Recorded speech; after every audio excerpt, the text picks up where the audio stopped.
de ayer. ¿Cómo estás, Angélica? Muy buenos días. Muy bien, ¿y tú, Iván? ¿Cómo amaneciste en septiembre? Te dejé en agosto, te recupero en Te septiembre. reencuentro en septiembre. No, Claro, bien, bien. Aparte del temblor que me sorprendió esta mañana la noticia porque no lo sentí, la Andrea no, yo Rivera dice que tampoco lo tampoco lo sentí. sintió, Por pero dicen alguna que se razón me sintió. desperté, pero debe haber sido por eso, pero no lo sentí, no lo Ah, registré. pero dicen que se sintió en la región metropolitana, Bueno, es así que que fue bueno. bien fuerte. No, 7 Estaba grados viendo de magnitud. imágenes yo. Sí, sí, no, no, sí, en el norte de Atacama se sintió Sí, viste, fuerte. en alguna parte del norte un edificio que tenía piscina, que la piscina como que se abrió con el temblor. Ah, no, no, no, no había visto Sí, esa imagen.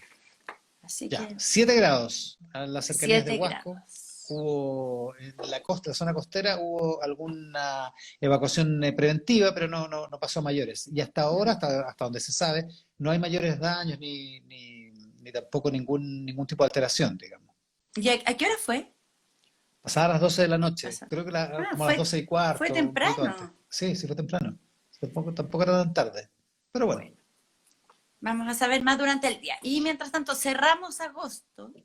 con 1.753 nuevos contagiados por COVID-19 y 45 nuevas muertes. Esa es la cifra Ahora, de ayer. Ah, 12 de la así es noche la con cifra 9 de ayer. minutos, dice la Andrea Rivera, que fue Mira, ven qué el exacta la temblor, Andrea, la muy actitud. Y el precisa. segundo temblor a las 0,36, el de 6,1. Bueno, no deben haber dormido tranquilos en el norte, No, pues, para pero nada. con Ya, perdón, réplica y volviendo. todo. Volvamos, Ya, 7,10. ahora, esta semana empezó distinta y va a ser distinta acá, por lo menos en la región metropolitana. Ayer el 55% de los capitalinos amaneció desconfinado, ya que pasaron a fase 2 algunas comunas muy populosas como La Florida y Maipú, y eso inmediatamente se sintió. Aumentaron los tiempos de viaje, aumentó la gente en la calle, en el metro y en muchas partes de la ciudad. No sé si saliste, pero en muchas partes de la ciudad sí, como que ya dejó de ser un pueblo medio fantasma. Se vuelve a Salí porque sentir una ciudad. sí, fui al canal al mediodía, o sea, en la mañana y hasta el mediodía, y sí, yo también encontré que había más autos, sí, Había había más una cosa, taco, más sí, bocina, se sí, sentía más ruido. exactamente, A sí. mí había más comercio abierto, yo me quedé con la impresión. Bueno, y además yo creo que esto también está ayudado porque mañana Los Andes, San Felipe, San José de Maipo, Las Condes, Providencia, Ñuñoa y Vitacura pasan a fase 3. Eso fue bien inesperado, ¿tú te lo estabas esperando? Que como No, no, para no nada, fue fue, totalmente fue muy sorprendente. sorpresivo. Sí, Estábamos todos esperando la noticia sobre los adultos mayores, que estamos contentos con eso, de sí, que, pues. de que, de que van a ser por fin liberados, pero la noticia de que pasaran a fase 3 fue una sorpresa, y Sí, entonces, no, es impresionante. y eso significa, que otra sorpresa más, es que los restaurantes van a poder volver a abrir, claro, con condiciones muy estrictas en cuanto a distancia social y aforo, o sea, la cantidad de personas que pueden recibir, pero eso se supone que era para la fase 4 y se adelantó a la fase 3. El ministro Razonable. El ministro de Economía, Lucas Palacio, ayer explicó que en parte esto también es porque se está viendo que la gente está respetando los protocolos sanitarios. Entonces se pueden ir flexibilizando algunos. Así que hay alcaldes que han dispuesto que algunas calles se cierren, queden con pistas exclusivas para poder extender el espacio que tienen las cafeterías y los restaurantes, o incluso que los fines de semana, por ejemplo en Las Condes, van a cerrar algunas calles el fin de semana para que los restaurantes puedan desplegarse y así recibir más gente. Es Hoy buena hay idea. ¿Te varios, acordáis que lo comentamos acá? Cuando tú me sí, lo contaste, en Nueva York se hizo. en Nueva York se hizo y yo me acuerdo que yo le escuché a la alcaldesa de Providencia, Evelyn Matei, hace, te diría, 2 meses, que estaban cambiando ordenanzas para poder darle más espacio al comercio y a los restaurantes, preparándose un poco para esto. Oye, esto sin Eh, cobro, ¿ah? A propósito, por lo menos en Las Condes ya dijo que era sin cobro. claro, Porque en cuando el tú fondo ocupas el una medida espacio para ayudar público, a un claro, sector que emplea a harta gente. sí, pues, Y obvio, hoy, obvio. hoy día hay hartas pautas relacionadas con esto. Por ejemplo, no sé, va a estar el ministro de Vivienda, Felipe Ward, en Ñuñoa, mostrando las recomendaciones para el uso de calzada, para espacios transitorios de bares y restaurantes. Ahora, yo ayer conversé con algunos dueños de restaurantes, dueños y dueñas, y ¿Ya? están bastante inseguros, no están tan convencidos de si les conviene abrir en estas condiciones, Mm. si en el fondo les sale a cuenta Decidan con los esas números, claro. restricciones, si les dan los números, y además porque también tienen mucho temor a que haya retroceso. Y entonces no es llegar y abrir y después en 2 semanas más tener que volver a cerrar. Entonces están un Claro. poco ahí nerviosos mirando cómo se van dando las cosas. Es Pero provoca importante. un cierto ánimo optimista, por lo menos a mí me lo provoca, ¿o no? Exactamente, y por eso yo te decía, probablemente ayer la gente salió más un poco porque pensando esto, bueno, estamos pasando a fase 3, vamos bien. Vamos bien, vamos Había bien. más Ahora, gente en hay la que seguir calle. cuidándose, en fin, hay que tener toda clase de precauciones y no volverse loco, digamos, pero no salir a lo loco, como dicen los niños. Exacto. Mm, Pero además hay que recordar que el tiempo nos está ayudando. En este sentido, aunque nos falten lluvias, nos falte agua, pero estos días soleados ayudan porque la gente se un- mantiene afuera y afuera es mucho más seguro que exactamente. estar encerrado. Es O mucho sea, fuera mejor. de estar encerrado en la casa, sino que encerrado en las tiendas, qué sé yo. Bueno, y en cuanto al plebiscito, el presidente del Consejo Directivo del Servicio Electoral, Patricio Santamaría, confirmó ayer que quienes estén contagiados con COVID-19 el 25 de octubre, el día del plebiscito, no van a poder votar. Y entonces, respecto a esta propuesta que había hecho el organismo para hacer voto a domicilio, Santa María aseguró que eso requiere legislación y como implica más gasto, debía dictarse por el Ejecutivo, pero el gobierno se cerró a esa posibilidad y no va a patrocinar ninguna modificación en ese sentido. En La Moneda no están precisamente contentos con que el, el, el presidente del Consejo Directivo del CERVEL le esté tirando toda la responsabilidad, Sí, entregándoselas a ellos. como que Santa María construyó el caso para terminar en esto, digamos, pero la verdad es que Exacto. todo era imposible. De hecho, en fin, o sea, lo que hizo Patricio Santa María tiene sentido en términos de tratar de defender el derecho de alguna gente, O pero sea, de buscar alguna posibilidad, de ver claro, cuál era la pero estaba alternativa, buscando en lo era lo que le difícil, digamos. correspondía hacer, pero, Exacto, pero acá exacto. alguien tiene que tomar la decisión, bueno, y hacerse cargo también de que es difícil a 50 y tantos días. Pero sabíamos, desde hace mucho tiempo sabíamos que este momento era complicado porque alguien tenía que decir, ¿sabes qué? Se van a quedar sin votar, punto. Exactamente. Ahora. Ahora, en el propio CERVEL, varios lo sabían también. Sí, tampoco era unánime o sea, No, había bastante realismo en el servicio electoral, digamos, sí, sí, sin no es duda. una gran sorpresa. Oye, Ahora, MT, ¿eh? en el gobierno dicen que van a enviar un proyecto a más tardar en diciembre para avanzar en un mecanismo para las otras elecciones que vienen, si tenemos una gran temporada de Sí, elecciones. pues el Y 11 de abril, si no me equivoco, ¿no? el 11 de abril, claro. Ya, está bueno. Oye, MT Serrano Guerra dice una felicidad para los mayores, ¿viste? Comparte nuestra alegría por los Claro, mayores y que también la alegría por el mes de septiembre, ¿viste? puedan salir tranquilos. Oye, y en Argentina superaron los 400.000 contagios, se reportaron más de 7.000 nuevos contagios ayer, y lo que cuenta hoy día el diario La Nación es que lo que pasó es que por primera vez un paciente no recibió la atención médica que necesitaba porque se saturó el sistema sanitario, eso fue en Río Negro. Chuta, ¿eh? Sí, o sea, no es que el paciente quedó botado, pero no le pudieron poner en ventilación mecánica, está con oxígeno, pero en el fondo por Porque primera no vez les hay, pasa digamos. que no les dio, así que la situación no está fácil. Sí, ayer preveíamos que, o sea, ayer en la mañana, digamos, que tú no estabas, pero decíamos que durante el día Argentina nos iba a pasar, digamos, al ritmo que iban los contagios. Pasó, claro, Sí, está en 407.000 contagios. Así que sí, te doy el entró número al tiro. al país, al penoso ranking de los 10 países con más contagios del mundo. Sí. Según Worldometers, todavía no, ¿ah? Según Worldometers, estamos está prácticamente en la misma cantidad de O sea, contagios que todavía no nos Chile. pasa a nosotros, pero sí pasó los 400.000. Eso sí. Ah, Claro. no, sí, perdón, es que acabo de actualizar. Tiene 417.735 contagios contra 411.000 y tanto de Chile. Así, Bueno, así de sabemos que claro. estas Sí. comparaciones no son muy, Son poco precisas, hay son poco diferencias de precisas, no, población y sí, además hay diferencias en la medición. Chile tiene 127.000 test por millón de habitantes y Argentina tiene 27.000 test por millón de claro. habitantes.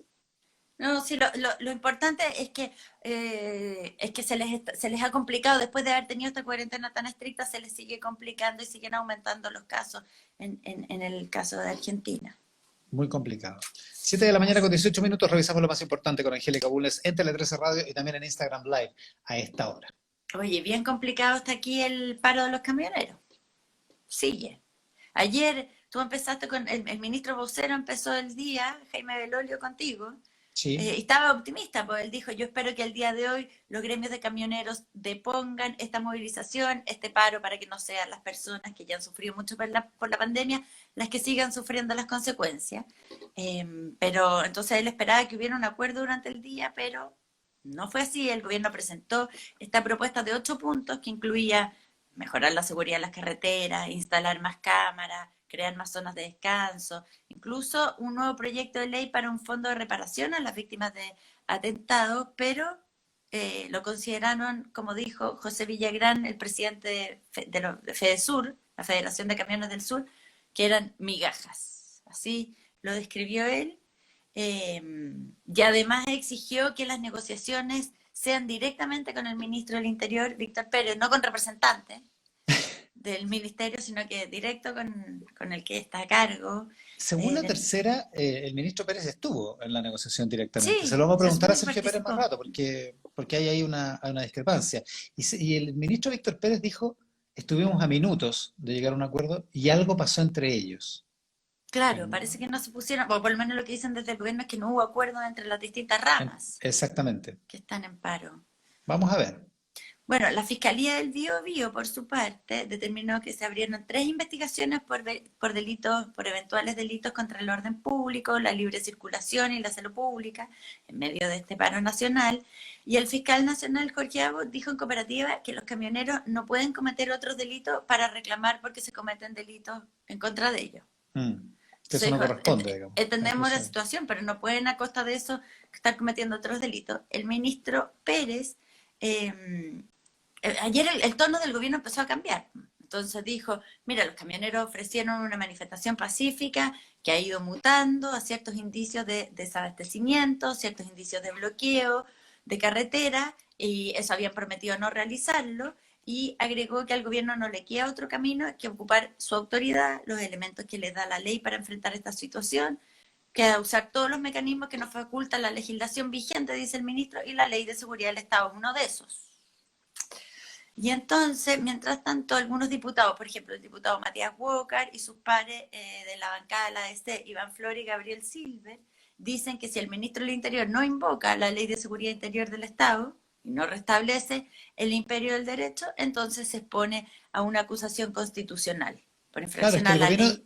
el gobierno termina pagando todos los costos de esto. Se enojan los camioneros, se enoja su base dura porque no Porque la entrega, ley y el orden, porque la ley no, pero tampoco porque no le entrega beneficios a quienes están respaldando una tesis que es suya. Si prácticamente están protestando contra la violencia, contra que les quemen camiones. Si hay un punto en el paro de los camioneros. Y se enoja también la oposición porque considera incomprensible que el gobierno reprima a manifestantes por la ley antibarricada, por el que baila pasa, y no haga nada con los camioneros, digamos, no claro. le aplican, no le sacan ni un parte. En algunos de los diarios venía que hay apenas 8 partes de carabineros Y en había todo este ayer, rato. contabilizaban como 53 bloqueos en distintos momentos en Esa carretera. es la cifra del gobierno, digamos, pero no está Claro, contando los puertos. El puerto de San claro. Antonio completamente bloqueado. Oye, y sí, Entonces, pues, finalmente el gobierno termina pagando todos los costos. viene una nota en el Mercurio en que entrevista, porque en el sur, en varias ciudades del sur, hay ciertos como indicios de desabastecimiento. O sea, ha Sí, habido problemas para conseguir combustible, hay personas que están, ya empieza a haber problemas con la fruta y verdura, que llega, por ejemplo, desde la zona central, y que no está llegando desde el jueves pasado. claro, y Entonces, además empieza la cosa, así que empieza la psicosis, digamos. y Además, eso, y además también en los puertos se empiezan a acumular envíos que no llegan a destino, qué sé yo, pero viene una nota en el Mercurio en que le preguntan a ciudadanos en distintas ciudades del sur y todos enojados con el gobierno por distintas razones, pero todo sí. termina en el gobierno. Ya. Bueno, yo creo que en el Ministerio del Interior se dieron cuenta de eso ayer, como a la 1 de la tarde, cuando los camioneros le dieron un portazo a su última proposición, un portazo que fue, ya decían ayer a esa hora, que era bien sorpresivo. O sea que en el gobierno estaban sorprendidos Sí, de que sí. estuviera Como te digo, resultado si así. el ministro Belolio empezó el día contigo con bastante optimismo. Cualquier optimismo. 7:23. ¿Eso con los camioneros? Eso con los Ya, vamos a estar con camioneros. Sergio Pérez en un rato más acá en el programa. Oye, en el Mercurio cuentan hoy, ¿te acuerdas del caso del espionaje de la Sofofa? Uy, El 2017, que sí, encontraron que unos micrófonos que eso, antes en una habían, un oficina. gallo que antes había estado en Carosi, que Sí, después lo sí, acusaron de haber plantado unos micrófonos en Carosi para se me sembrar la había duda y que de olvidado. Carosi lo recomendaron para la Sofofa y que fue a la Sofofa y puso unos micrófonos que nunca transmitían nada. Un Esto caso era porque único. había unas elecciones en la SOFOFA entre medio, Había ¿no? unas elecciones en la SUFOFA, Claro. exactamente, exactamente. Y era el año 2017, que era un año electoral. Yo me acuerdo que en plena campaña fue el candidato Sebastián Piñera a un programa que hacía yo, que se llama Un Buen Chileno, y se tiró una tesis de que no era una cuestión de espionaje que tenía que ver con las elecciones de la SOFOFA, sino una cosa más bien como un lío de falda, dejó la Me escoba, acuerdo, fue un sí, sí, escándalo, un sí, me escándalo. acuerdo. Bueno, el Mercurio cuenta hoy que el asesor de seguridad y ex carabinero Rubén Aros, que era el principal acusado en este caso, primero tuvo una suspensión condicional de procedimiento y ahora ha quedado totalmente sobreseído, así que se acabó el caso, se Se acabó el terminó. caso y nunca supimos si fue electoral o lío de falda. No, parece que nunca fue lío de falda, parece que no. Me Bueno, acuerdo de bueno, esa nunca se supo entrevista. realmente No, no. qué había detrás, pero bueno, se acabó el caso, que en Se un acabó el momento nos caso. ocupó tanto. Mira cómo era nuestro tiempo, Mira cómo era nuestra nuestro vida país, antes. ¿eh? Nuestra pauta, ¿Ah? nuestra Hablando del pauta del caso de espionaje caso de espionaje en en la SOFOFA. temporada electoral de la SOFOFA. 7,25. ¿Qué más es lo más importante, Angélica Bulnes? Bueno, no hubo acuerdo tampoco entre la CUT y los ministerios de Hacienda y Trabajo, porque después de 8 reuniones, ayer no se logró acuerdo con respecto a la cifra del salario mínimo. La presidenta de la CUT, Bárbara Figueroa, lamentó que no se hubiera podido llegar a acuerdo, pero de todas maneras valoró que hubo avance en otras áreas sensibles como la protección del empleo, los subsidios a las nuevas contrataciones. Y luego de esto, el Ministerio de Hacienda presentó su propuesta de salario mínimo, que no tiene incrementos, o sea, busca congelar el actual salario mínimo en 320.500 pesos para el periodo que va entre septiembre de este año y septiembre del próximo año, y esto se explica por la variación de 0% del IPC entre marzo de 2020 y hoy día. El ministro Ignacio Briones dijo que el reajuste propuesto, o sea, congelar el salario, es reflejo de la crisis económica y laboral que atraviesa el país como consecuencia del COVID-19. Eh, Ahora, en la CUT y dirigentes sociales estaban pidiendo un aumentar el sueldo mínimo de 320.500 a 400.000 pesos como el ingreso familiar de emergencia. Eso dice que implica un alza del 25% en medio de la mayor crisis económica en décadas, dice el Ministerio de Hacienda. Dice, la caída de la actividad económica nos sitúa en niveles similares a los que el país tenía hace 3 años, cuando el salario mínimo era de 291.426 pesos. En ese entonces la tasa de desempleo era 7,3%, que es casi la mitad del desempleo registrado en el último trimestre móvil.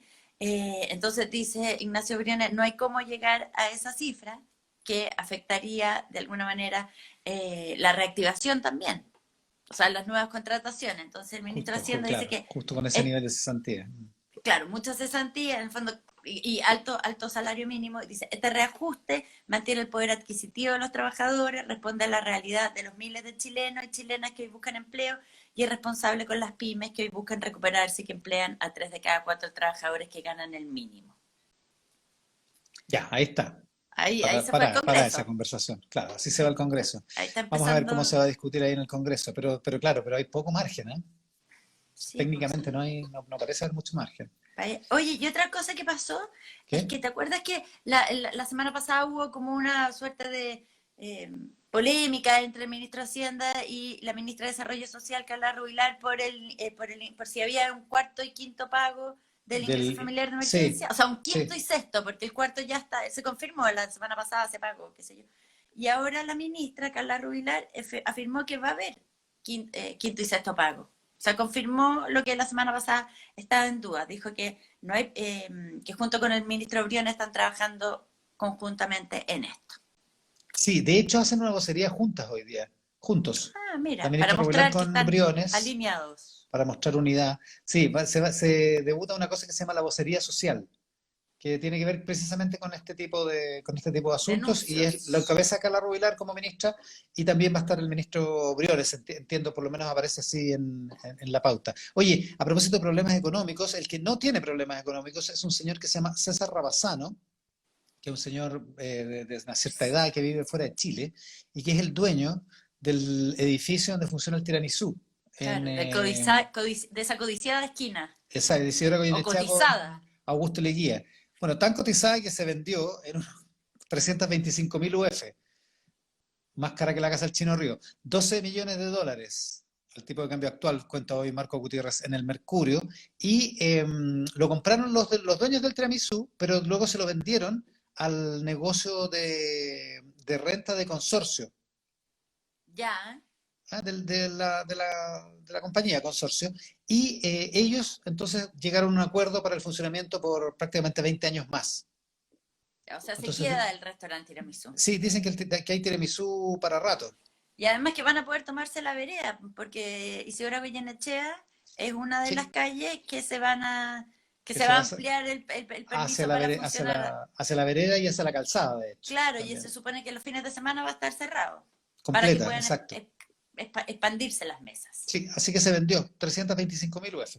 Bueno, ¿no? Lo cuenta Mira, el Economía y Negocio hoy día en el Mercurio. 7,29, lo último. a lo último, te cuento de Venezuela, viste que hay también una noticia sorpresiva. Nicolás Sí, Maduro sorprendió ayer con un indulto a más de 100 presos políticos y diputados que están perseguidos. Se vienen encima las elecciones parlamentarias, que son el 6 de diciembre. Entonces, el ministro de Comunicación de Venezuela, Jorge Rodríguez, dijo que la intención es profundizar el proceso de reconciliación nacional de cara al próximo proceso electoral. Y esto, mira, entre los favorecidos están personas que están refugiadas en embajadas en Caracas o en el exilio, como Freddy Guevara o Miguel Pizarro, que es la mano derecha de Juan Guaidó, Roberto Marrero, pero también hubo algunas ausencias notables, como el propio Guaidó, Leopoldo López o algunos militares que están encarcelados, que eran cercanos a Hugo Chávez. Entonces, esto igual es parte como de una fractura que se está viviendo en la oposición, porque esto fue como parte de una negociación que hizo el gobierno de Maduro con Enrique Capriles, que es ex candidato presidencial, a cambio de que de alguna manera participen en las elecciones parlamentarias del 6 de diciembre. Ellos dicen, tenemos que participar y tenemos que negociar condiciones. Y mientras tanto, el grupo de Guaidó no quiere participar y dice que este indulto solo es una demostración de que el gobierno de Maduro es una dictadura y que tiene cientos de presos políticos. vaya, Como ya. siempre, en Venezuela la oposición se divide. Sí, bueno, ha sido un sino. Siempre Siete ha con sido treinta así. y uno. Lo más importante con Angélica Bulnes en esta jornada, Valdunga, que siempre comenta nuestro set, dice que yo estoy oscuro y que tú estás luminosa, que sí es una extensión de su condición, de Es mi que condición aquí ya moral. amaneció, por allá no. Sí, es que lo que pasa es que yo estoy en un lugar que la luz llega más indirectamente, por eso. Y Claro. preguntan, ¿cuándo el Rat Pack por Instagram? Vamos viendo ahí. Capaz que tengamos sorpresa. Oye, ¿estás en el Rat Pack hoy día? Sí, estoy en el retaco. Ya, puedes terminar con la transmisión en Instagram para tu fanática Muy bien, Angélica ya. Nos Bulnes. despedimos y nos vemos luego en el Rat Pack, pero no en Instagram. Chao.